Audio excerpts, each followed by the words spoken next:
experience in Ashraf.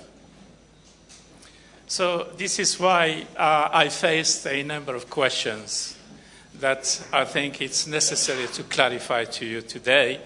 And by clarifying them to you, I'm sending also a message to the people in New York. Hopefully, they will learn from the experiences we so far had in Ashraf and Camp Liberty. I would like to just tell you the situation in Camp Liberty in order to reflect on whether it's actually practical and feasible that people would remain in this place. And what are other options, if there are any? As you could see, this is circled in red. This is the Camp Liberty. This is the main entrance to Camp Liberty, where you have two BMPs, Russian tanks, stationed here. This is Halliburton KBR location that was supposed to be an extension of Camp Liberty, but in the end, the Iraqis refrained from handing it over to Camp Liberty. So, and this one is called the White House.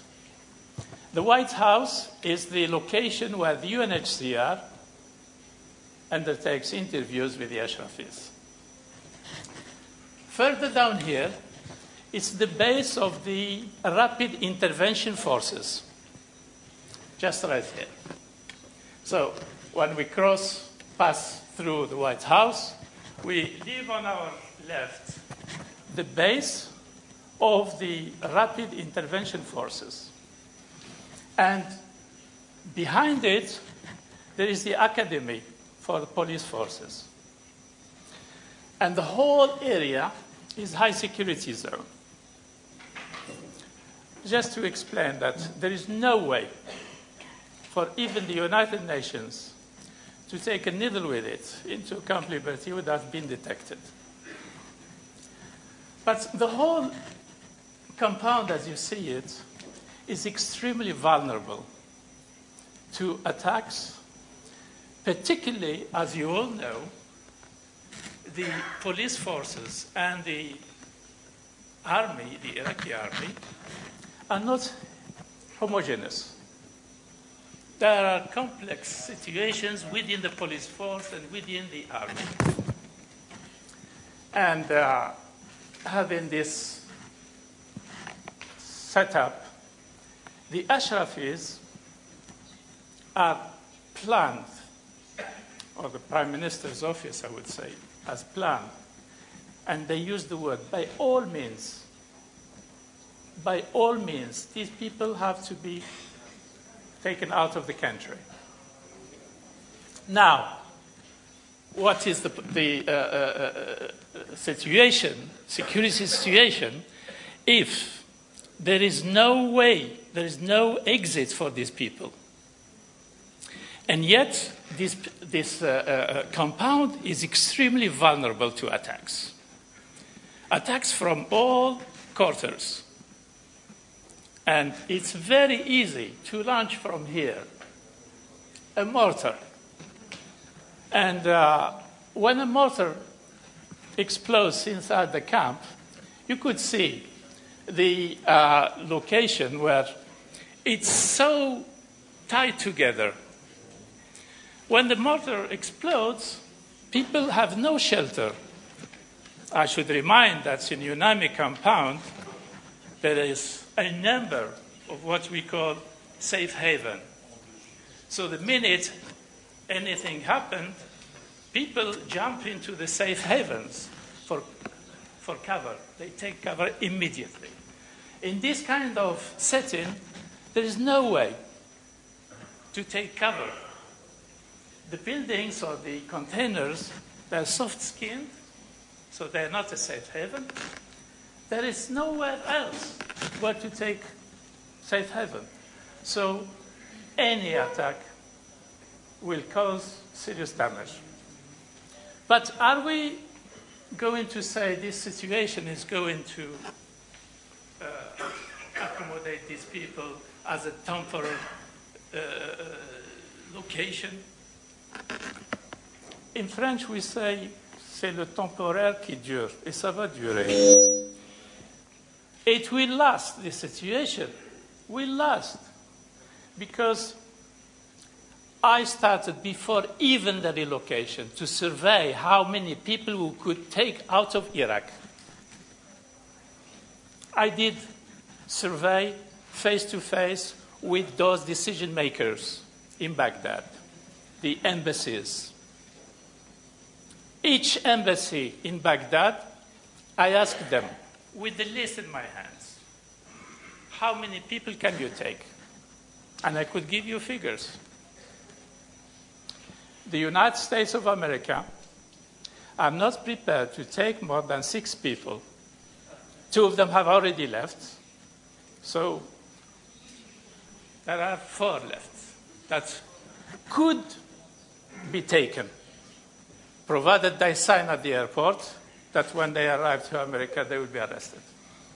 That was the condition last time when we took them to the airport. They handed these documents to them to sign, so they will be arrested on their arrival. And the young man refused to sign, so they returned back to Ashraf. Now, there is a difference between the population that is actually hold the nationality of a third country and what we call in the United Nations affiliated people to a third country. Affiliated, it means at a certain time in history they held a right to residency or a expired refugee status and so on and so forth.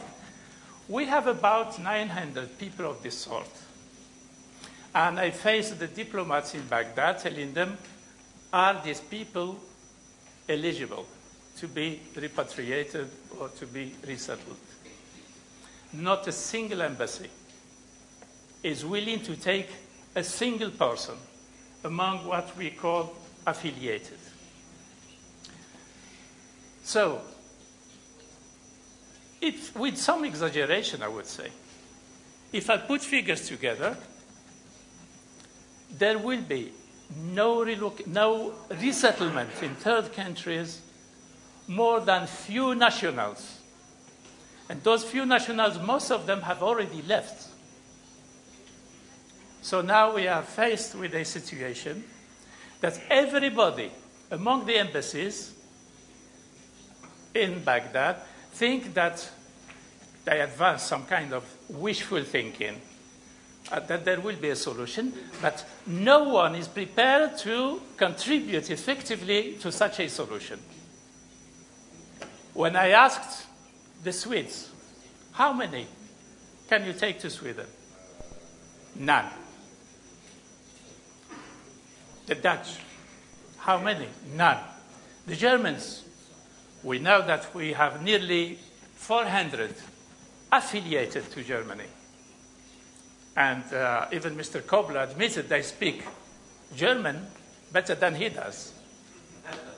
But Germany, the embassy, the ambassador himself told me, Germany is not ready to take any except consider 12 cases.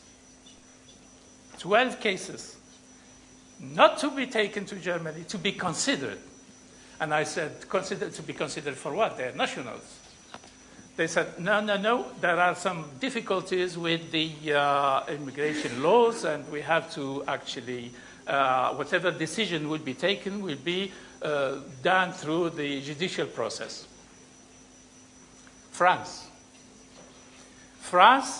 is not ready to take a single Ashrafi.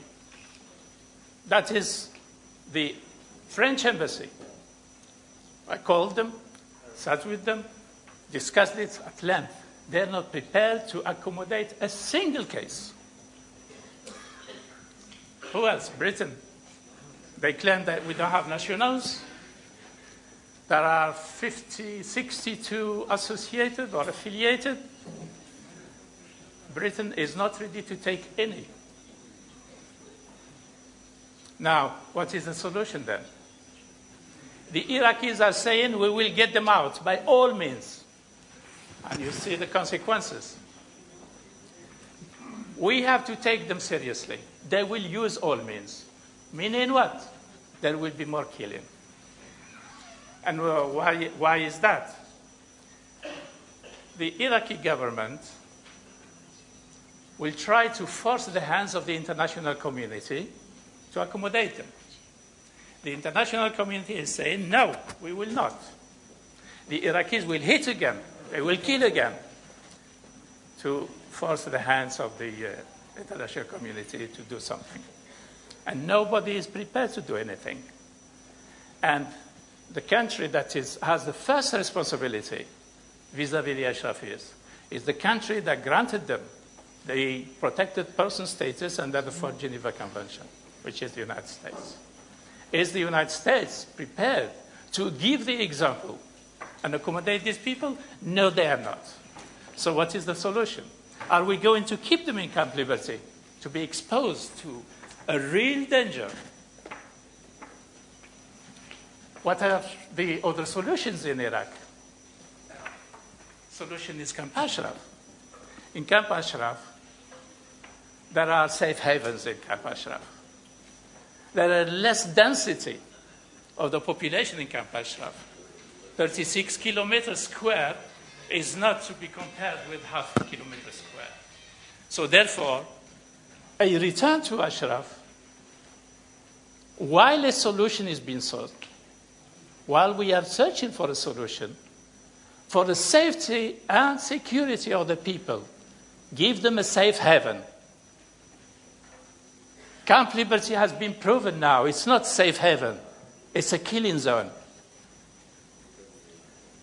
The safe haven is go back to Ashraf. There are difficulties with this. Al-Maliki will never tolerate this. But he also said, we will close the camp last year in December, but under international pressure, he changed his mind. He extended his... So the pressure actually does give results. And if we put more pressure, the possibility of going back to Ashraf as safe haven, I say, it's a necessity. It's to save life. Camp Liberty is not a safe haven. It exposes the residents to serious danger. Here is the proof. And therefore, we need to send this message to the international community, to the United Nations, and to the United States. That while the international community is looking for a lasting solution, these people should be taken back to safe haven. I thank you very much.